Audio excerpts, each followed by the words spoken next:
विशेष करी यात्रा रे भिड़ लगी बेले मु गतकालीर विषय को लेकिन आलोचना करने रास्ता पर ठिया गतकाली जहाँ दृश्य रही जे पालाखिमुंडी सहर रे रथयात्रा को लेकिन जो जनसमागम है जो भिड़ है से भिड़ भितर गोटे आम्बुलेंस फसी जाइथिला एवं प्राय अधघंटा समय पर्यंत बाहर को जाई पारु नथला। विशेषकर ध्यान देवार समय या जे आम्बुलेंस भितर जड़े रोगी थिबे जे कि मृत्यु सहित लड़ाई करुवे एभला परिस्थिति रे आम्बुलेंस को निश्चित भाव में साहाय्य करबा एवं मेडिकल रे पहुंचा पई सहयोग करिवार समय थिला।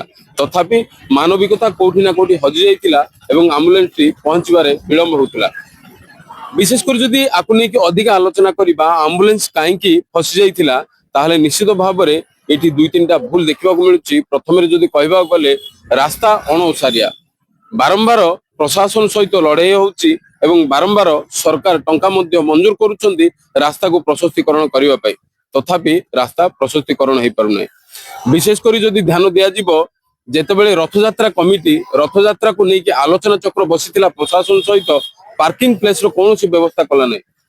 मु कैमरा पर्सन को अनुरोध करी सीधा सड़क भाव में देखा देखो रास्ता कड़े कौ भाव में गाड़ी लंबा धाड़ी रे लगी एवं विशेषकर ये हूँ रास्ता कड़े गाड़ी को पार्किंग करा जाउछि। केवल एतिकी नुहे मु अनुरोध करी अपर पार्श्वर दृश्य आपको देखेबी देखो कौ भाव में गाड़ी रास्ता कड़े ठिया जेहेतु कि रास्ता कड़े गाड़ी ठिया होउछि आ भिड़ नियंत्रण करबा पुलिस पई गोटे प्रकार कष्ट साध्य होउछि। कारण पुलिस काम करूनी एहा नुहे पुलिस अक्लेश परिश्रम करुच्ची पुलिस को साधुभाव दबार समय यहाँ कारण पुलिस रो जदि एई भलिया कार्यदक्षता नथांता ताहले आज केते ना कोन समस्या हो जाइथंता।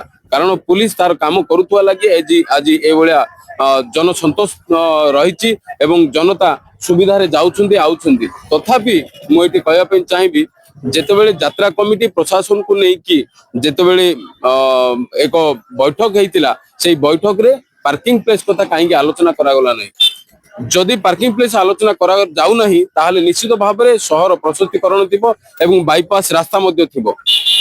किंतु पालाखिमुंडी सहर रे आपण माने समस्त जानिचंती बाईपास रो रास्ता काम ना नौ नहीं आरंभ हेबा पई शेषर कथा पूरे छाड़ंतु आरंभ हेले तो शेष हबो बाईपास काम आरंभ मध्य हेई पारु नाही।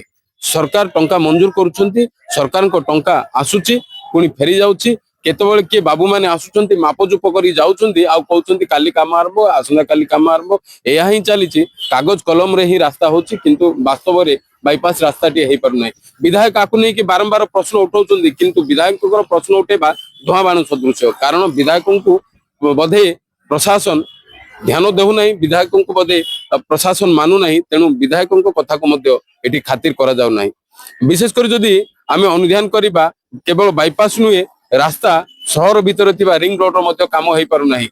सहर भितर थिबा रास्ता रे काम न हेबा लागि सहर प्रत्येक गलीकंदी रे भिड़ सांग को मुख्य रास्तार मध्य भिड़ लागि रहउची।